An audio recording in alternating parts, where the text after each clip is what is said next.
Gateway. Kinship ties continue to be important today. In modern societies such as the United States, people frequently have family get-togethers.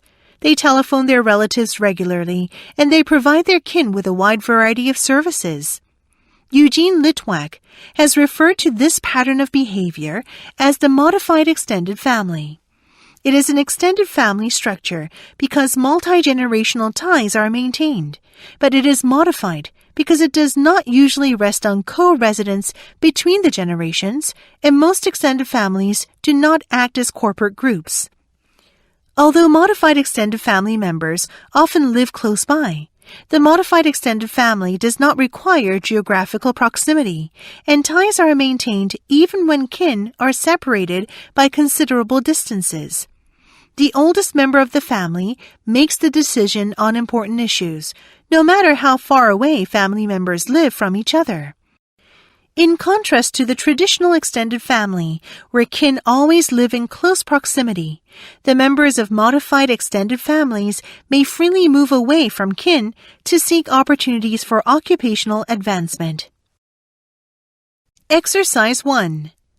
Politics is the process of making collective decisions in a community, society, or group through the application of influence and power. People commonly use the term politics in a negative sense, as in, there's only one explanation for her being appointed to be the new ambassador, politics. Or simply, it's back to politics as usual. The idea behind this casual use of the term implies that a decision is political if influence or power is involved in making it. This power is used to stimulate economic growth and opportunity, or to reduce economic inequality. The negative connotation that often surrounds politics derives from the belief that decisions should be made objectively on the basis of merit, quality, achievement, or some other legitimate standard. When we find that influence and power have had an effect on an important decision in government or in large organizations, most people develop a very cynical attitude, accepting the idea that politics is synonymous with cheating or underhanded dealing. Exercise 2. To understand why some students go to college and others do not, sociologists would say that we cannot rely on individual choice or will, agency, alone. Structures, whether subtly or quite obviously, exercise an influence on social behavior and outcomes. At the same time, we should not see structures as telling the whole story of social behavior, because history shows the power of human agency in making change, even in the face of obstacles. Agency itself can transform structures. For example, think about the ways women's historical activism has helped to transform gender norms for women today. Sociologists weigh both agency and structure and study how the two intersect and interact.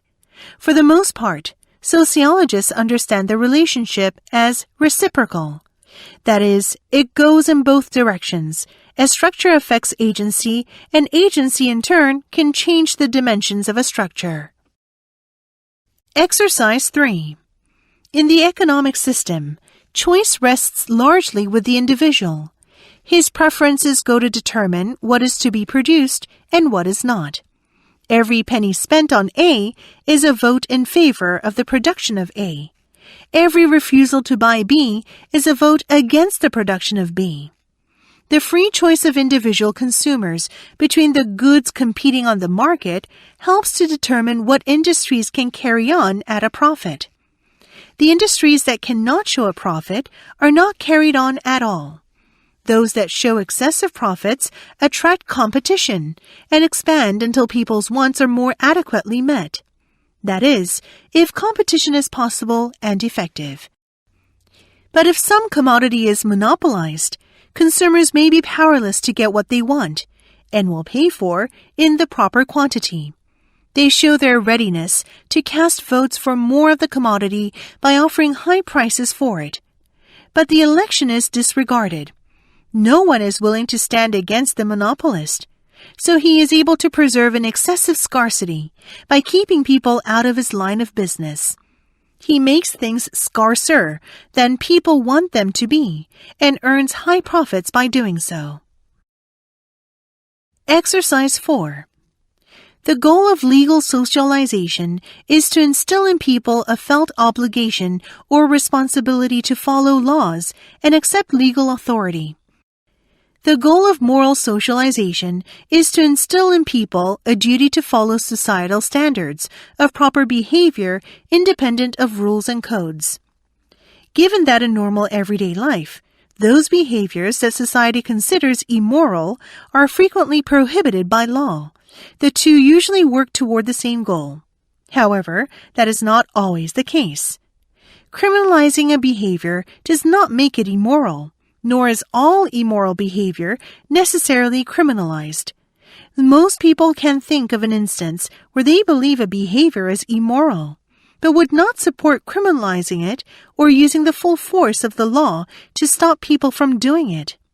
At the same time, even if people do abstractly support legal regulation of immoral behavior, they vary in how and the extent to which they want the legal system to intervene. Such views are strongly shaped by the way in which people understand the position and function of the law within society.